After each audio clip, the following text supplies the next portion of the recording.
Hamlet, la Suprema Corte de Justicia de la Nación le ha corregido la plana al Tribunal Electoral del Poder Judicial de la Federación y creo que el mensaje también le mete un buen raspón al INE. Cuéntanos del decreto que sigue vigente para que todos los servidores públicos puedan difundir el ejercicio de revocación de mandato, algo contra lo que estuvieron pataleando Ciro Murayama y Lorenzo Córdoba, Hamlet. Pues mira, aquí la norma fundante es la Constitución. Y hay dos artículos a los que hay que prestar mucha atención. Uno es el 99, que establece las facultades que tiene las salas regionales y superior del Tribunal Electoral. Y el otro es el 105, que establece las competencias de la Suprema Corte en materia de controversias y acciones de inconstitucionalidad. Lo que dicen estas dos disposiciones constitucionales es que las salas del tribunal, ya sea regional o superior, tienen facultades para inaplicar disposiciones, normas, para dejarlas de lado, digamos, solamente en casos concretos. No lo pueden hacer de manera generalizada. En las últimas 2 semanas, tanto la sala regional especializada como la sala superior habían estado jugando a ser la Suprema Corte.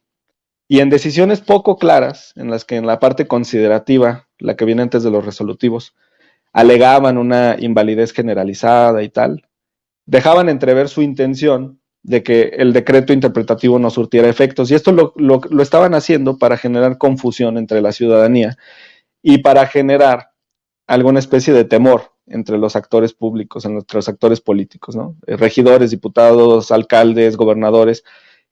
Y la pinza la cerraban con el INE, que también decretó por ahí algunas medidas cautelares, como lo han estado haciendo recientemente, en una comisión que está controlada por Ciro Murayama. Entonces llega ahora este asunto de la acción de inconstitucionalidad a la Suprema Corte de Justicia de la Nación, y hoy la Corte dice: no vamos a suspender el decreto interpretativo del legislativo con el que nosotros establecimos la definición de propaganda gubernamental. No se suspende esa norma, es decir, sigue vigente, sigue siendo eficaz, y además le prohíbe al INE participar en ese juicio. Le dice que no tiene carácter de tercero interesado para defender su postura sobre la inconstitucionalidad que ellos han planteado de este decreto. Entonces me parece que es una victoria muy importante, sobre todo porque en el texto de la resolución hay otro detalle adicional. La Suprema Corte le otorga a la Cámara de Diputados y al Senado de la República 6 días naturales para que remitamos nuestro informe a la Corte por escrito sobre el proceso legislativo por el que se aprobó este decreto. Resulta, Vicente, que con esos 6 días naturales que nos da la Corte, ya brincamos la jornada de revocación de mandato. Entonces no hay forma de que de aquí al domingo este decreto que aprobamos hace casi un mes quede sin efectos. Por el contrario, continúa vigente y me parece que es un muy buen día para la cuarta transformación y es una decisión adecuada de la Suprema Corte. Yo creo que los ministros de la Corte, las ministras y ministros, son muy celosos de sus funciones y no les gusta compartir facultades exclusivas, porque entonces qué chiste tiene que otros tribunales inferiores tengan las mismas facultades que el tribunal máximo de este país. Y sí, me parece que es una respuesta muy clara a las magistradas y magistrados del Tribunal Electoral, tanto regionales como de la Sala Superior, y una respuesta clarísima a Lorenzo y a Ciro, en el que incluso les dice: y ustedes no vengan de metiches, aquí no tienen nada que ver, no les reconozco ni siquiera el carácter de tercero interesado, o sea, no pueden comparecer en este juicio, Vicente.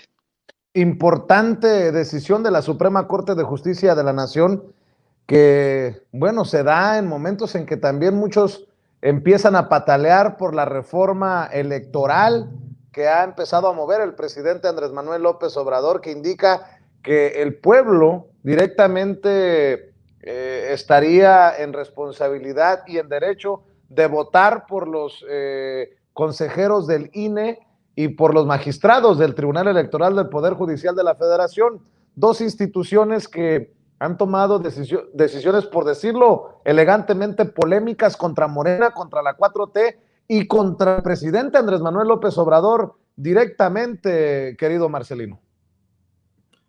Han fungido, como ya lo habíamos dicho, Vicente, como el brazo jurídico de la oposición.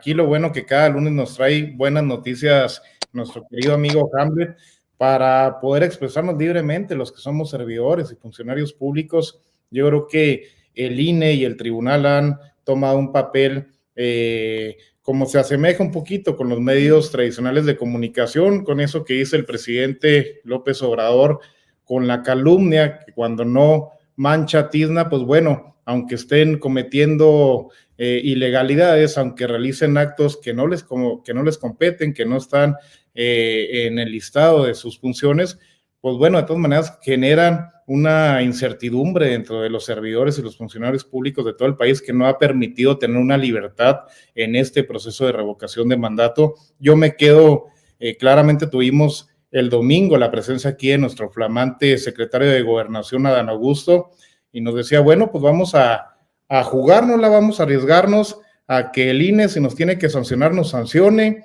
si tiene que pasar algo que pase, pero no podemos dejar este importante ejercicio democrático sin una buena participación. No podemos dejar tampoco al presidente López Obrador solo en esta su última elección, esta su última participación dentro de un proceso democrático, la última vez que el presidente estará en una boleta, digámoslo así, electoral, y dijo, es un honor, si es necesario, que nos corran por estar con Obrador. Con eso me quedo. ¿Y qué secretario de Gobernación tenemos, Vicente? Venir, ojo que por ahí también se puede venir otra guerra contra el presidente, contra la cuarta transformación. Ya se está hablando de si se han utilizado recursos públicos del secretario de Gobernación, del comandante de la Guardia Nacional, de si se estuvo viajando en un avión de la Guardia Nacional para eventos del partido. En fin, Norman, se le van sumando elementos y esto se pone muy interesante. Sí, muy interesante. Fíjate que esta mañana yo con un amigo contrastaba los viajes con motivos de pláticas o reuniones de seguridad por parte del director de la Guardia Nacional y del propio secretario de Gobernación en diferentes estados como parte de sus funciones, con aquellos viajes que hacían en el avión presidencial las hijastras o hijastros de Peña Nieto a París en aquel avión faraónico, avión presidencial. Y bueno, yo creo que cada quien justifica de alguna forma sus propios ataques a través de argumentos válidos, otros argumentos son por lo menos grotescos. Vemos la doble vara con que el INE ha venido midiendo la participación de diferentes personajes públicos, en donde tú lo has comentado, Riquelme, el gobernador de Coahuila, exhorta a la población a que no vote en este ejercicio de revocación de mandato, y por otro lado, fustiga la participación del presidente o de otros funcionarios. Es decir, esto es un absurdo, ¿no? Es un poquito como si nos remontamos a 2017 en la campaña por el gobierno del Estado de México. Recuerdo perfectamente bien cuando Peña Nieto decide utilizar a su gabinete y a todo su gabinete, le da varios municipios del Estado de México y los manda. Se crean oficinas, se crean casas de recepción, etcétera, para que ellos vayan a alentar y empujar y a operar la candidatura de Alfredo del Mazo. Eso lo sabe bien Alfredo del Mazo, eso lo supo bien todo el mundo. Y sin embargo el INE se quedó callado, como siempre, ¿no? Es decir, quedó muy claro al servicio de quienes están. Sabemos que ellos fueron puestos, también los consejeros, por el PRI y por el PAN, y que obedecen a pie juntillas justamente las disposiciones de estos, ¿no? Es algo notable que tengan el cinismo para poder todavía salir a quejarse, ¿no? Qué buena noticia nos da Hamlet, en el sentido de que ya cualquier funcionario público se podrá mostrar abiertamente en favor de la promoción de una obligación de carácter cívica que tenemos todos los mexicanos, ¿no? no somos una gran oportunidad. Tenemos que decidir, como diría el presidente López Obrador, no hay espacio, no hay lugar para medias tintas, y la gente tenemos que mostrar nuestros propósitos, nuestras preferencias, nuestros quereres, vamos, sin ambigüedad, ¿no? En este caso, estamos hablando que la revocación de mandato es un ejercicio democrático atípico en muchos países, inclusive en México, pero al cual poco a poco nos tendremos que ir acostumbrando. Tendremos la posibilidad de suspender en sus funciones o de quitar en sus funciones a aquel funcionario, presidente municipal, gobernador, presidente de la República, que no esté cumpliendo de una manera objetiva con el puesto para el cual fue votado, para el que fue elegido. Entonces, se deben entender, yo decía por ahí en un tuit hace un rato, que qué argumentos pueden tener el PRI, el PAN y la oposición en su conjunto para decirle a sus seguidores, no voten para quitar al presidente López Obrador, no voten para revocar sus poderes. Es decir, qué absurdo, ¿no? Es decir, ¿con qué cara les piden esto? Riquelme, ¿cómo sale a decir, no voten? A ver, ¿por qué no vamos a votar? Si ustedes mismos, todos los partidos políticos en México, votaron en favor de la existencia de esta ley. Entonces, ¿por qué ahora desconocerla? Es decir, ¿de qué se trata? ¿Cómo les dices, no? Es decir, ¿cómo les dices a tus seguidores, no votes para revocar el mandato del presidente López Obrador? Parece algo muy infantil. Bueno, lo es.